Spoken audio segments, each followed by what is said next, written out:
Les serveurs DHCP jouent un rôle vital dans la plupart des réseaux d'aujourd'hui.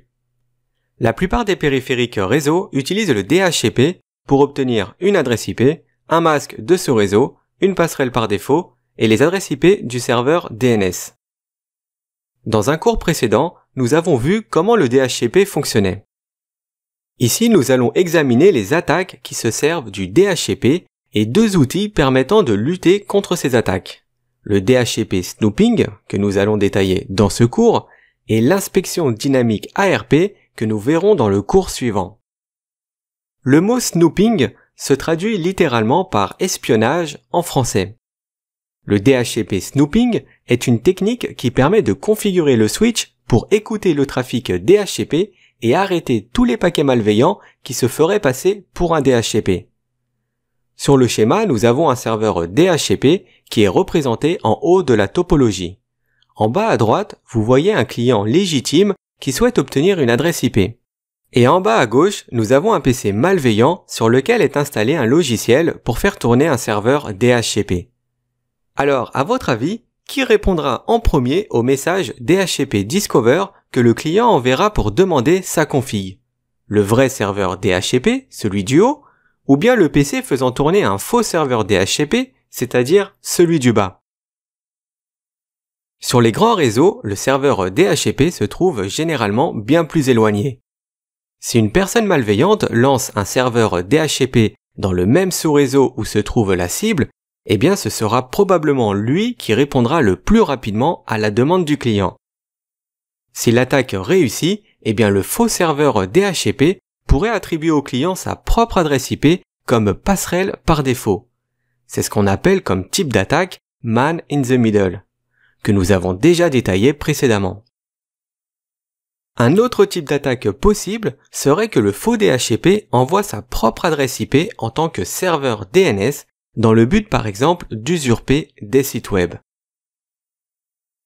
Le PC malveillant pourrait même envoyer plein de messages DHCP Discover au vrai DHCP dans le but de lui faire épuiser tout son stock d'adresses IP.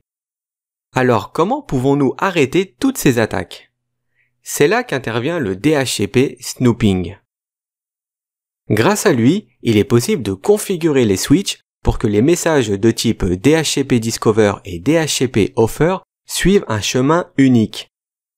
Par exemple, les interfaces qui se connectent au client ne doivent jamais être autorisées à envoyer un message du type DHCP Offer.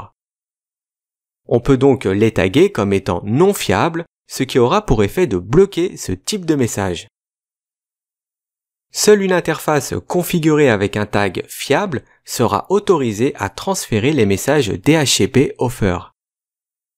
Il est même possible de limiter le débit de ces interfaces pour que l'attaquant n'envoie pas un nombre illimité de messages DHCP Discover dans le but d'épuiser le pool DHCP.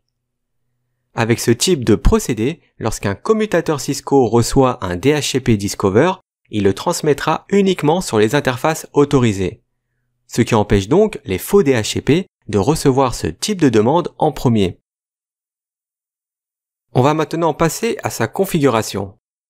Pour faire simple, on va se baser sur ce type de topologie. L'interface face Ethernet 02 est connectée au client qui souhaite obtenir une adresse IP du serveur DHCP connecté lui sur l'interface 03. L'attaquant qui exécute un faux DHCP se positionne sur l'interface 01. On va voir comment l'arrêter. Pour commencer, il faut d'abord activer en globalité la surveillance du DHCP avec la commande IP DHCP Snooping. Alors par défaut, le commutateur ajoute l'option 82 au DHCP Discover avant de le transmettre au serveur DHCP. Certains serveurs n'aiment pas trop ça et abandonnent le paquet. C'est pourquoi si le client n'obtient plus d'adresse IP après avoir activé globalement le DHCP Snooping, eh bien il faudra utiliser la commande No IP DHCP Snooping Information Option. Pour continuer, on va sélectionner les VLAN pour lesquels on souhaite utiliser la surveillance du DHCP avec la commande IP DHCP Snooping plus le numéro du VLAN. Dans l'exemple, il s'agit du VLAN 1. Une fois que la surveillance est activée, toutes les interfaces par défaut ne sont plus fiables et ne laissent donc plus passer les messages de type DHCP. C'est pourquoi il faut ouvrir les interfaces qui mènent vers le vrai DHCP. Dans l'exemple, on va donc se connecter sur l'interface 03 et lui faire un IP DHCP Snooping Trust. Le mot trust veut dire en français fiable. L'interface 03 qui mène droit au serveur DHCP sera donc vue comme une interface fiable pour laisser passer les messages DHCP. Il est possible aussi de limiter le nombre de paquets DHCP que l'interface pourra recevoir. Pour ce faire, il faut utiliser la commande IP DHCP Snooping Limit Rate. Pour l'exemple, je l'ai limité à un maximum de 10 paquets DHCP par seconde pour l'interface connectée au client. Ce qui signifie que le port ne sera plus fiable au-delà de la limite. La commande showIP DHCP Snooping permet de vérifier la configuration de la surveillance. On peut voir que l'option 82 est bien désactivée, que le port du client ne peut pas envoyer d'offres DHCP et peut recevoir un maximum de 10 paquets DHCP par seconde. Le port du DHCP est complètement fiable, c'est-à-dire que lui seul peut envoyer des messages du type DHCP offer, et celui de l'attaquant ne pourra pas en envoyer.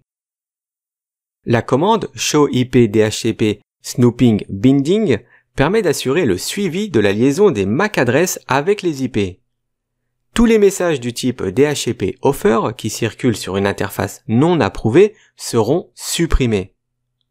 Dans l'exemple, on voit que le client légitime a bien reçu une adresse IP du vrai serveur DHCP.